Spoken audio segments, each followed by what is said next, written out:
उत्तर प्रदेश के कानपुर में साइबर ठगों ने रिटायर हो चुके एक इंजीनियर और उनकी पत्नी को करीब 70 दिन तक डिजिटल अरेस्ट कर उनसे करीब 53 लाख रुपए ठग लिए। डिजिटल अरेस्ट में ठग खुद को सीबीआई या पुलिस अधिकारी बताकर फोन करते हैं और केस दर्ज होने का डर दिखाकर धमकाते हैं। और ठीक इसी तरह 3 अक्टूबर को Uttar Pradesh power corporation limited से रिटायर हो चुके सुपरिंटेंडिंग इंजीनियर रमेश चंद्र के पास एक अनजान नंबर से फोन आया। रमेश चंद्र पत्नी के साथ रहते हैं। उनका एक बेटा अमेरिका में, दूसरा बेटा नोएडा में नौकरी करता है। उनके मुताबिक साइबर ठगों ने उन्हें इस बात की झूठी जानकारी दी कि जेट एयरवेज के मालिक नरेश गोयल ने उनके खाते में 538 करोड़ रुपए ट्रांसफर किए हैं। उसकी वजह से उनके खिलाफ मुंबई में मनी लॉन्ड्रिंग का केस दर्ज किया गया और उन्हें गिरफ्तार करने और जेल भेजने की भी धमकी दी गई थी। दावा किया गया कि साइबर ठगों की इस धमकी की वजह से पति पत्नी बुरी तरह डर गए थे और फिर उन दोनों ने साइबर ठगों की धमकी के बाद खुद को कमरे में बंद कर लिया। पुलिस के मुताबिक करीब 70 दिन तक साइबर ठगों ने उन्हें डिजिटल अरेस्ट करके रखा और इस दौरान उनके बैंक अकाउंट से करीब 53 लाख रुपए ट्रांसफर करा लिए। समय समय पर ये पैसे देते रहे। म्यूचुअल फंड्स उन्होंने ब्रेक किए, उन्होंने एफडी ब्रेक करके दिया। पति पत्नी के मुताबिक वो दोनों कई दिन तक एक कमरे में बंद रहे।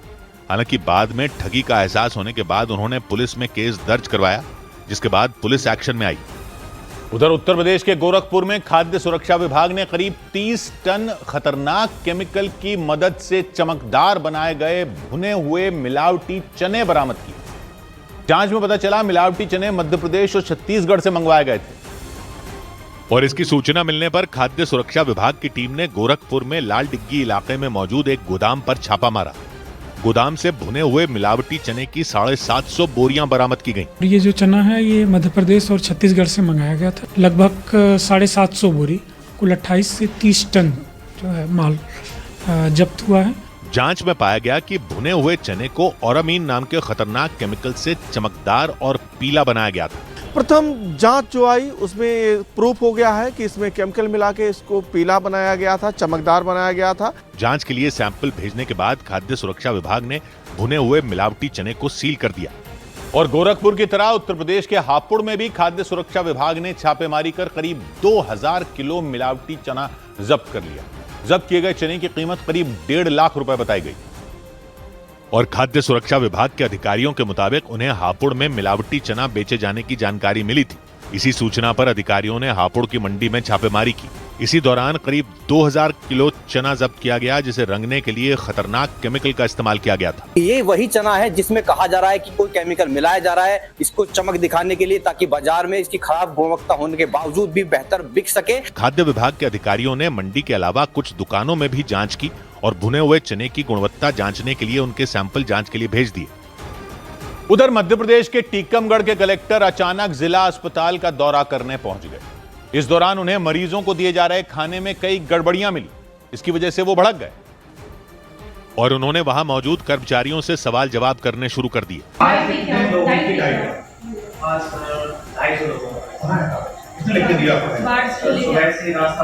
अरे यार नाश्ता नहीं बन रहा, मौखिक चल रहा है कि लेके चल रहा है?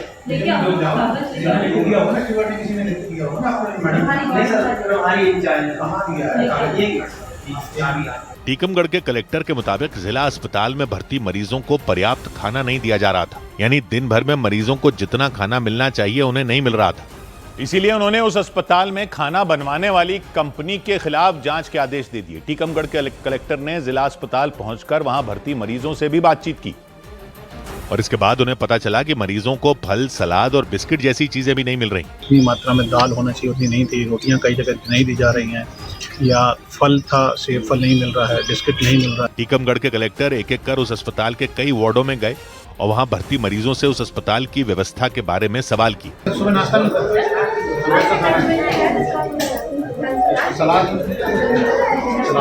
इसके बाद वो उस अस्पताल में मौजूद रसोई में भी गए। वहां उन्होंने मरीजों को दिया जाने वाला खाना खुद चखा, क्योंकि उन्हें उस अस्पताल में बन रहे खाने को लेकर कई शिकायतें मिली थी। टीकमगढ़ के कलेक्टर के मुताबिक मरीजों के लिए खाने का जो मेन्यू तैयार किया गया उन्हें उस हिसाब से खाना ही नहीं दिया जा रहा और इसीलिए उस अस्पताल में भर्ती मरीज बार बार वहां के खाने की शिकायत कर रहे थे। टीकमगढ़ के कलेक्टर जब उस अस्पताल में पहुंचे तो वहां मरीजों के लिए खाना बन रहा था। उन्हें पता चला वहां करीब 300 मरीजों का खाना बनाया जा रहा है, लेकिन जब उन्होंने दाल की मात्रा देखी तो वो दंग रह गए, क्योंकि वहां 300 मरीजों के लिए सिर्फ 1 किलो दाल बन रही थी। इसके अलावा रोटियां भी काफी कम नजर आई। ऐसे में कलेक्टर ने इस मामले की जांच कर कार्रवाई का भरोसा दिया। उधर मध्य प्रदेश के जबलपुर के जिला अस्पताल में चूहों का आतंक देखने को मिला। अस्पताल के आईसीयू वार्ड में चूहे घूमते दिखाई दिए और शिकायत मिलने के बाद अस्पताल प्रशासन ने उस वार्ड में फिर से पेस्ट कंट्रोल करवाया, क्योंकि जिला अस्पताल के आईसीयू वार्ड में एक बेड के नीचे 3 चूहे घूमते नजर आए और वार्ड में मौजूद उस बेड के ऊपर एक मरीज लेटा हुआ नजर आया। बेड के नीचे वाले हिस्से पर चूहे दौड़ लगाते दिखे। देखिए भाई, ये विक्टोरिया है, विक्टोरिया में ये है। और फिर बेड पर घूम रहे वो चूहे पास ही टेबल पर मरीज के लिए रखे हुए खाने और दवा के पास भी पहुंच गए। बताया गया कि आईसीयू में घूम रहे चूहों का वीडियो मरीज के परिजनों ने बनाया और फिर अस्पताल प्रशासन से शिकायत की। तो बात की एक बात यह कि कुछ भी हो जाए, सरकारी विभाग वाले उसमें से साफ निकलते रहेंगे क्या? फिर अस्पताल में चूहे दिखे, फिर पेस्ट कंट्रोल वालों को नोटिस दे दिया तो मान लें कि एक्शन हो गया। यानी कहीं फायर अलार्म बजेगा तो ये अलार्म को हथौड़ा मारकर बंद कर देंगे, बोलेंगे देखो अब अलार्म नहीं बजा।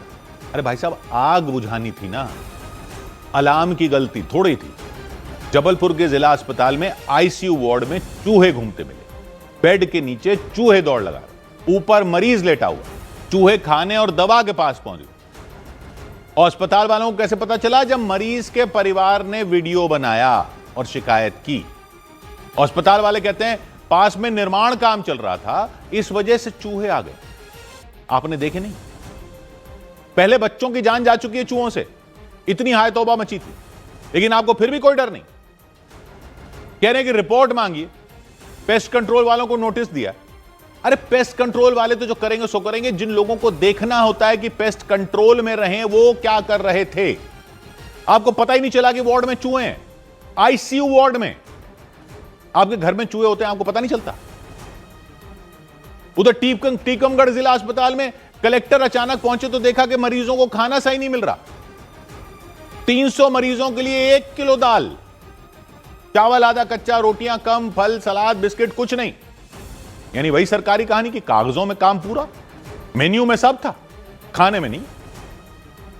कलेक्टर ने खुद चखा और भड़क गए, फूड कंपनी पर जांच के आदेश दे दिए। लेकिन क्या अधिकारियों को पता नहीं था खाना चेक कौन करता है? कलेक्टर आकर देखेंगे तब पता चलेगा कि खाने में क्या दिया जा रहा है। मरीज वीडियो बनाएंगे तब पता चलेगा कि आईसीयू में चूहे हैं। ये चूहे इन अधिकारियों के दफ्तर में क्यों नहीं मिलते? ये खाना ये लोग क्यों नहीं खाते पाए जाते? इनको खिलाओ ना यही रोज, और इनके यहां छोड़ो ये चूहे। Food company, pest control company, इस सब से नहीं होगा। इनका इलाज करो तो अस्पतालों का इलाज अपने आप हो जाएगा। 100 बात की एक बात। उधर गुजरात के वडोदरा में एक धार्मिक स्थल की खुदाई के दौरान बम मिलने से अफरा तफरी मच गई।